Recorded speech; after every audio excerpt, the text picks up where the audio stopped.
If we want to understand disinformation, both in the global north and in the global south, we have to understand it within historical, social, and political dimensions.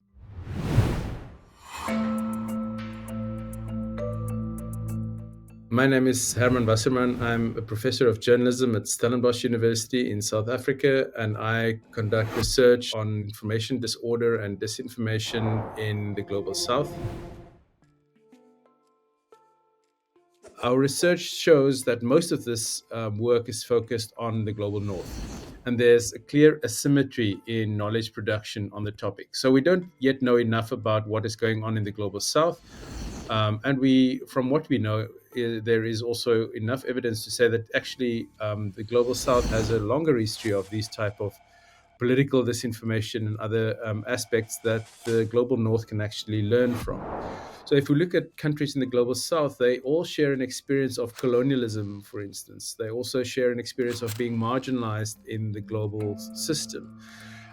They often have authoritarian governments. They often have big social inequalities, ethnic tensions, racism, gender disparities.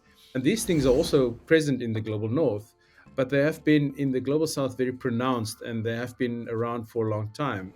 There's been a lot of propaganda, political falsehoods, and all of this over the history has bred a distrust in official narratives and also a distrust in journalism, because often journalism and the media in these contexts are state owned. So, this over the history, if we look at the history of colonialism and post colonialism, this has given rise to alternative networks of communication like gossip and satire and jokes. In the past, this has often been used for progressive ends to undermine colonial power, but now this has also been used for disinformation.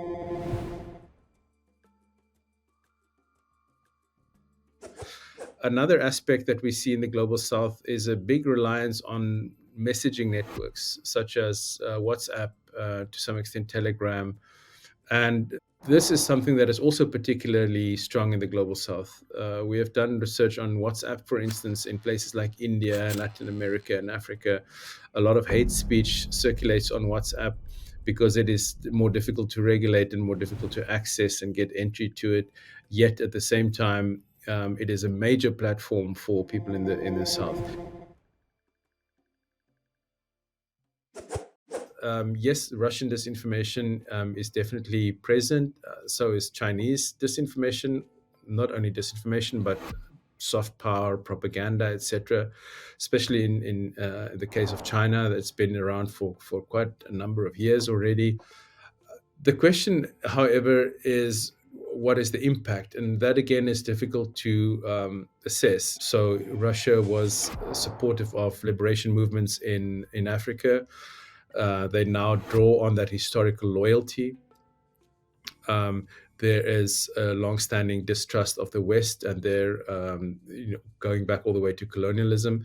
So the question is this disinformation that is having a direct impact, or is disinformation adding on and amplifying some of these attitudes that have been there for a long time?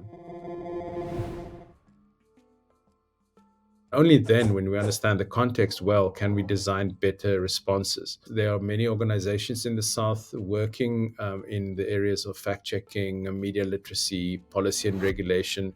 So, really inspiring movements. And what we often see with them is that they combine things. They combine, for instance, investigative journalism with fact checking and media literacy, or they combine activism around access to information with regulation and moderation of disinformation.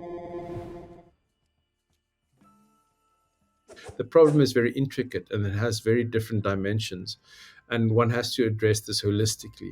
So, just to parachute in, or just to transplant information or models from the north to the south, might lose some of that granularity of context. And so that's really important. And in our research, we have also constantly emphasized this, that there is a need for really deep contextual knowledge and deep contextual research in order to tailor the best responses. So there has been a boom in fact checking. Not all of those fact checking organizations have always been sustainable. The problem is also that the funding often comes from Western organizations, or that fact checkers collaborate with social media platforms like Meta and do their fact checking for them. The way that these platforms often treat the fact checkers and moderations in places like Africa in itself is a problem. We know that they are not treated always as well as their counterparts in the north, but that's maybe a different discussion. But because of this funding and because of this association with the north, there has been some pushback, and people are saying, well, you are doing the bidding of the north, and these fact checking organizations are really only in the pocket of the West. So there's been some reactionary movements against that. So we have to understand that media literacy also relates to access to information and data and the internet. So you cannot expect people to be media literate and critique information that they cannot go and fact check themselves because they don't have access to Google, for instance, or search engines. So they might receive something on WhatsApp. It's low data costs. It's cheap, and they can forward it, but they don't have the data and the access to go and fact check it themselves on Google. We've done research on media literacy in South African schools, often hampered by just the conditions in schools. Electricity, something as basic as electricity provision. Well, I think there is already a lot of ground for optimism in the sense that there are many organizations in the global south working very actively and doing really inspiring work. And I think they need to be strengthened. Um, so often funding is an issue, but it's also a matter of how we apply that funding. How do we design the methods around assistance and aid so that it is collaborative and that it's really context responsive? So with all those caveats, I do think there is hope and there is grounds for optimism.